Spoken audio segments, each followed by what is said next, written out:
फरवरी की ठंडी शाम धीरे धीरे गांव सूरजपुरा पर उतर रही थी। आसमान धुंध से ढका था और खेतों के ऊपर हल्की सफेद चादर तैर रही थी। गांव के बाहर खड़े पुराने बरगद के नीचे रोज की तरह कुछ किसान इकट्ठा थे। हवा इतनी सर्द थी कि उनके हाथ बार बार आग की तरफ बढ़ रहे थे। भाई, इस साल की ठंड तो जैसे खत्म होने का नाम ही नहीं ले रही। गेहूं की बालियां आने से पहले ही जानवर सब बर्बाद कर देंगे। रघु की आवाज में थकान थी। उसके पास बैठा मोहन जमीन पर लकड़ी से लकीरें खींच रहा था, जैसे अपने मन की चिंता मिटाने की कोशिश कर रहा हो। कल रात 4 सांड मेरे खेत में घुस आए थे। जब तक मैं पहुंचा आधा हिस्सा कुचल चुके थे। बरगद की पत्तियां हवा में खड़क रही थीं। थोड़ी दूरी पर बैठे बूढ़े भीखा काका चुपचाप सब सुन रहे थे। उनकी आंखों में कई मौसमों का अनुभव था। खेती अब सिर्फ मेहनत नहीं रही बेटा, ऊपर वाले की मर्जी भी चाहिए। इतने में सूखे पत्तों पर किसी के तेज कदमों की आवाज आई। सबकी नजर एक साथ उधर मुड़ गई। धुंध के बीच से एक आदमी लड़खड़ाते हुए पास आया। वह था शंकर। अरे शंकर, इतनी रात गए खेत से आ रहे हो क्या? शंकर की सांस तेज चल रही थी। उसने लाठी जमीन पर टिकाई और आग के पास बैठ गया। खेत नहीं रहा, अब जानवरों का अखाड़ा बन गया है। अभी अभी 3 नील गायों को भगा कर आया हूं। कुछ पल सब चुप रहे। आग की लपटें धीमी पड़ने लगी थीं। तभी शंकर ने धीमी आवाज में एक और बात कही, ऐसी बात जिसने चौपाल का माहौल बदल दिया। तुम लोगों ने तालाब वाली खबर सुनी है क्या? कौन सी खबर? हवा अचानक और ठंडी लगने लगी। दूर कहीं सियारों की आवाज गूंजी। चरवाहा नंदू अपनी भैंस को पानी पिलाने ले गया था, लेकिन भैंस वापस नहीं आई। लोग कह रहे हैं तालाब के पास रात में कोई रोता है। यह सुनकर भीखा काका ने सिर उठाया। उनकी आंखों में चिंता की हल्की रेखा उभरी। रात के समय ऐसी बातें मत किया करो, डर अपने आप बढ़ जाता है। लेकिन डर अब हवा में घुल चुका था। बरगद की परछाई जमीन पर फैल गई थी और हर कोई अपने अपने ख्यालों में खो गया था। अगर सच में कुछ गड़बड़ है तो रात की रखवाली कैसे करेंगे? कोई जवाब नहीं दिया। बस आग की लकड़ियां चटकती रहीं और आसमान पूरी तरह अंधेरा हो गया। चौपाल की बातें खत्म हुई तो सब अपने अपने घर लौट गए। लेकिन उस रात किसी को चैन की नींद नहीं आई। ठंड और तालाब की खबर दोनों ही दिल में डर बनकर बैठ गए थे। गांव की गलियों में सन्नाटा था। सिर्फ कुत्तों के भौंकने की आवाज बीच बीच में सुनाई दे रही थी। करीब 11 बजे रघु ने लालटेन जलाई, लाठी उठाई और घर से बाहर निकला। उसकी सांस ठंडी हवा में भाप बनकर उड़ रही थी। वह सीधे मोहन के दरवाजे पर पहुंचा। मोहन, चलो, रात बढ़ रही है। अगर अभी नहीं निकले तो खेत खाली मिलेंगे। बस आता हूं, आज अकेले जाने का मन नहीं कर रहा। दोनों साथ चले और रास्ते में भीखा काका भी मिल गए। काका पहले से तैयार खड़े थे, जैसे उन्हें पहले ही अंदेशा हो कि आज की रात आसान नहीं होगी। आज तीनों साथ रहेंगे, अकेले पहरा देने में दिल नहीं मान रहा। 3 लालटेन की पीली रोशनी अंधेरे रास्ते को काटती हुई आगे बढ़ रही थी। गांव पीछे छूट चुका था। अब चारों तरफ सिर्फ खेतों की खुशबू और ठंडी हवा थी। सुनो, सियार फिर से चिल्ला रहे हैं। मौसम कुछ अलग लग रहा है। रास्ता उसी पुराने तालाब के पास से गुजरता था।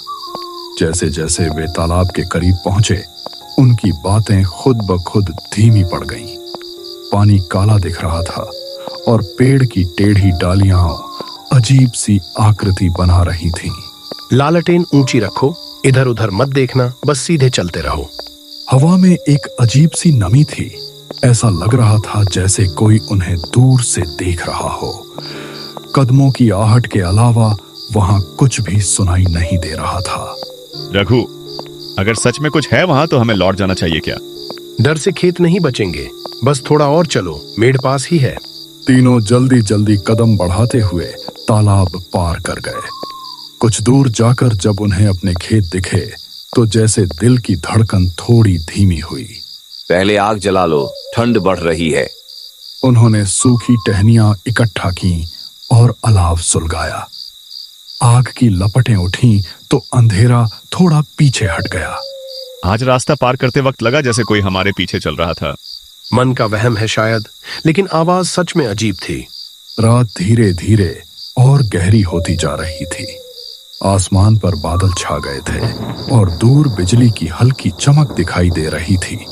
तीनों आग के पास बैठे थे, लेकिन उनके दिल में अब भी तालाब का डर जिंदा था। रात अब अपने सबसे गहरे सन्नाटे में उतर चुकी थी। खेतों के ऊपर हल्की धुंध तैर रही थी। अलाव की लपटें कभी तेज होती, कभी धीमी पड़ जाती। दूर कहीं सरसराहट हुई तो तीनों एक साथ चौंक कर उठ बैठे। रघु, देखा उधर कुछ हिला अभी। रघु ने लालटेन उठाकर अंधेरे की तरफ रोशनी फेंकी, लेकिन वहां कुछ साफ दिखाई नहीं दिया। सिर्फ हवा से हिलती सरसों की पतली डालियां उठीं। शायद नीलगाय होंगी। आवाज ध्यान से सुनो। कुछ पल तक सब शांत रहा। फिर अचानक खेत के किनारे खड़े सूखे पेड़ की दिशा से एक अजीब सी ठंडी हवा आई। आग की लौ टेढ़ी होकर झुक गई। ये हवा ठीक नहीं लग रही, जैसे तालाब की तरफ से आ रही हो। उनकी बात खत्म ही हुई थी कि उन्हें दूर से किसी के भारी कदमों की आहट सुनाई दी। आवाज धीरे धीरे उनकी तरफ बढ़ रही थी, जैसे कोई लंबे डग भरता हुआ पास आ रहा हो। कोई आदमी होगा क्या इतनी रात को? आहट अब और साफ हो चुकी थी। लालटेन की हल्की रोशनी में उन्हें एक लंबा सा साया दिखा। दुबला पतला शरीर, झुकी हुई चाल और चेहरे पर अजीब सी परछाई। कौन है वहां? अपना नाम बताओ। कुछ पल तक कोई जवाब नहीं आया। फिर वह साया धीरे धीरे और पास आया। उसकी चाल सामान्य नहीं थी, जैसे हवा उसे धकेल रही हो। रघु, यह इंसान जैसा नहीं लग रहा। अचानक वह आकृति अलाव की रोशनी में आ गई। उसकी आंखों में लाल चमक सी थी और चेहरा बेहद उदास दिख रहा था। क्यों जाग रहे हो इस जमीन पर? क्या तुम्हें डर नहीं लगता? तीनों के गले सूख गए, लेकिन रघु ने हिम्मत जुटाई। हम किसान हैं, अपनी फसल की रखवाली कर रहे हैं। तुम कौन हो? हवा और ठंडी हो गई। पेड़ की डालियां जोर से हिलने लगी। उस साए ने धीरे से अपना हाथ उठाया, जैसे उन्हें पीछे हटने का इशारा कर रहा हो। यह मेड़, यह तालाब, यह सब अब शांत रहना चाहिए। जो यहाँ आता है लौट कर नहीं जाता। मोहन और भीखा काका ने एक दूसरे की तरफ देखा। डर अब उनके चेहरे पर साफ दिखाई दे रहा था, लेकिन वे पीछे नहीं हटे। हमने किसी का कुछ नहीं बिगाड़ा, बस खेत बचाना चाहते हैं। अचानक आसमान में बिजली चमकी। उसी रोशनी में उस साए का चेहरा साफ दिखाई दिया, उदासी से भरा, जैसे कोई पुराना दर्द उसके भीतर जिंदा हो। बिजली की चमक जैसे ही खत्म हुई, खेतों पर फिर से गहरा अंधेरा उतर आया। अलाव की आग अब धीमी पड़ने लगी थी, लेकिन तीनों की धड़कनें पहले से तेज थीं। वह रहस्यमयी साया कुछ कदम और आगे बढ़ा और मेड़ के किनारे रुक गया। अगर तुम इंसान हो तो सामने आकर साफ साफ बताओ, और अगर नहीं हो तो हमें नुकसान मत पहुंचाना। साया कुछ पल तक खामोश रहा। हवा के झोंके से उसकी परछाई लंबी होकर जमीन पर फैल गई। उसकी आवाज जब फिर गूंजी तो पहले से धीमी और भारी थी। नुकसान मैं नहीं चाहता, लेकिन इस जगह की शांति टूटे तो सबके लिए मुश्किल होती है। रघु ने लाठी कसकर पकड़ ली, लेकिन उसकी आवाज में डर से ज्यादा जिद थी। ये खेत हमारे हैं, हमारी मेहनत से खड़े हुए हैं। हम इन्हें छोड़कर नहीं जा सकते। साए की आंखों की लाल चमक हल्की पड़ने लगी। उसने चारों तरफ देखा। लहलहाती फसल, जलती आग और 3 किसानों की थकी मगर मजबूत आंखें। तुम्हारी मिट्टी से लगाव मुझे अपनी याद दिलाता है। यह सुनते ही माहौल का डर थोड़ा बदल गया। अब उस आवाज में गुस्से से ज्यादा थकान और दर्द महसूस हो रहा था। अगर तुम्हें कुछ कहना है तो साफ कहो, हम भागने वाले नहीं। कुछ पल तक सन्नाटा छाया रहा। दूर बादलों में फिर हल्की गड़गड़ाहट हुई। साय ने धीरे धीरे सिर उठाया। बहुत समय पहले मैं भी इसी जमीन पर पहरा देता था। बारिश, सूखा, जानवर सब से लड़ता था। तीनों किसान अब ध्यान से उसकी बातें सुन रहे थे। डर कम होकर जिज्ञासा में बदलने लगा था। तो फिर तुम यहाँ क्यों भटक रहे हो? इस तालाब से क्या रिश्ता है तुम्हारा? साया कुछ देर तक चुप रहा, जैसे पुराने वक्त को याद कर रहा हो।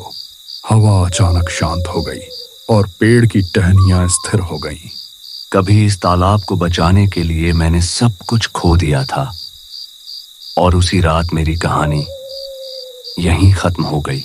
उसकी आवाज में ऐसी ठंडक थी कि तीनों के शरीर में सिहरन दौड़ गई। अलाव की लपटें एकदम तेज भड़कीं, जैसे कोई अनदेखी ताकत उन्हें छू कर गुजरी हो।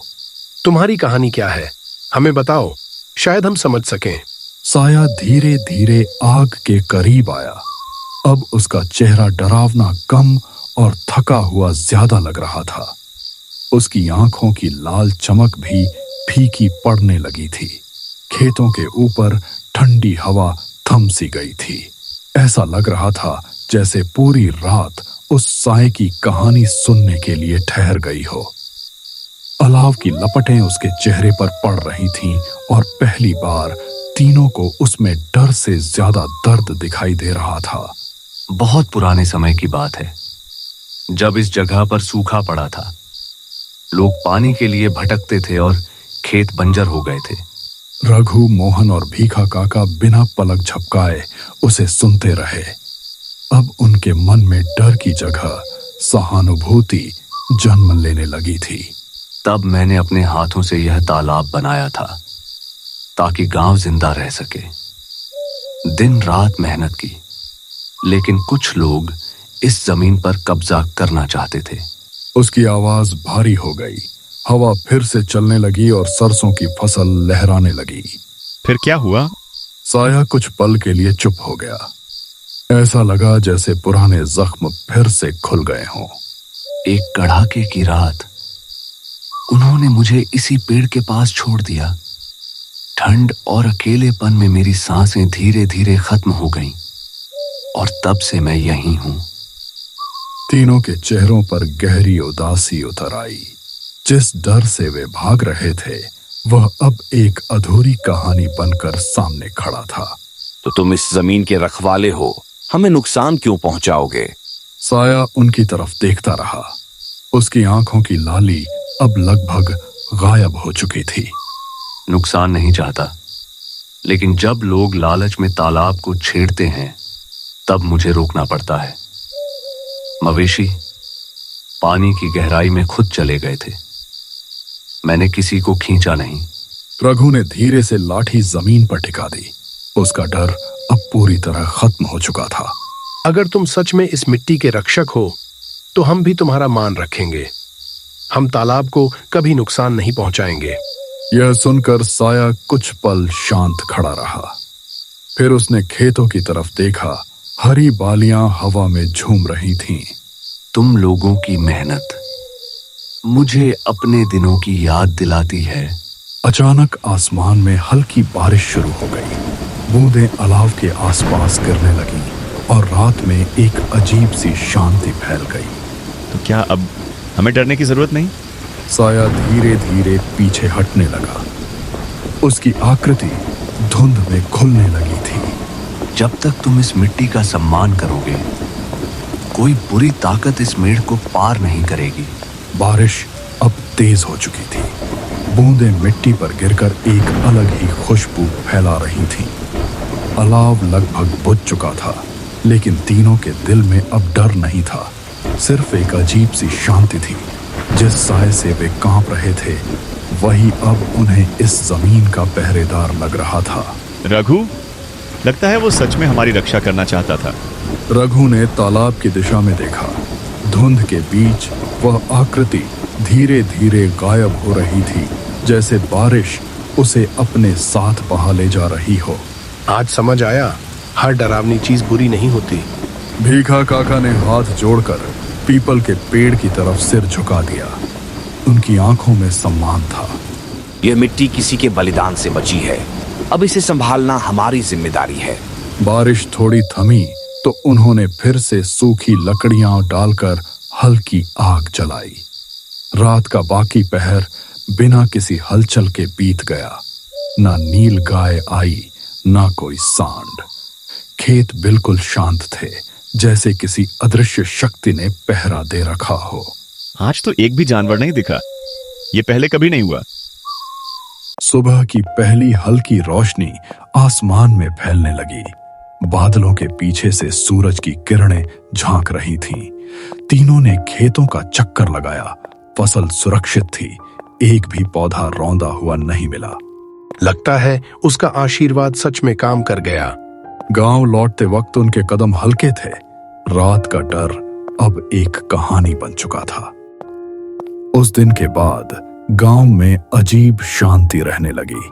रात को खेतों में पहरा देना कम हो गया और लोग कहते थे कि पीपल के पेड़ के पास से गुजरते वक्त ठंडी हवा जैसे किसी की मौजूदगी का एहसास कराती है। डरावना नहीं, बल्कि सुकून देने वाला।